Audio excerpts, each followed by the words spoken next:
জুলাই সনদ প্রণয়ন করেছিলাম, সেই জুলাই সনদের উপরে এই গণভোট অনুষ্ঠিত হচ্ছে এবং এই গণভোটে আমরা জাতীয় নাগরিক পার্টি এনসিপি হ্যাঁ এর পক্ষে অবস্থান নিচ্ছি এবং জনগণকে আমরা হ্যাঁ এর পক্ষে আহ্বান জানাচ্ছি।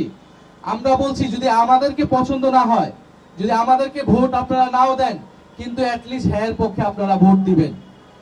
দল মত নির্বিশেষে আমাদের প্রত্যেকের দায়িত্ব এই হ্যাঁ এর পক্ষে ভোট দেওয়া, কারণ হ্যাঁ এর পক্ষে ভোট দিলে সংস্কার প্রক্রিয়া আগাবে, জুলাই সনদ বাস্তবায়ন হবে। গণ অভ্যুত্থানের পরে আমরা যেই ফ্যাসিবাদী স্বৈরতান্ত্রিক ব্যবস্থা সিস্টেমের পরিবর্তন করতে চেয়েছিলাম, সেইটা কিছুটা হলেও পরিবর্তন হবে।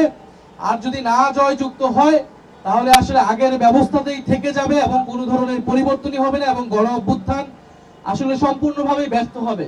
শুধুমাত্র সরকার পরিবর্তন হবে। একটা সরকার গিয়েছে, একটা দল গিয়েছে, হয়তো ভোটের মাধ্যমে আরেকটা দল আসবে, কিন্তু আগের সিস্টেমে আগের পদ্ধতিতেই কিন্তু তারা দেশ চালাবে। ফলে সবচেয়ে ভালো মানুষটাকে যদি সরকারে বসানো হয় তাহলেও সেই দেশের কোনো পরিবর্তন করতে পারবে না।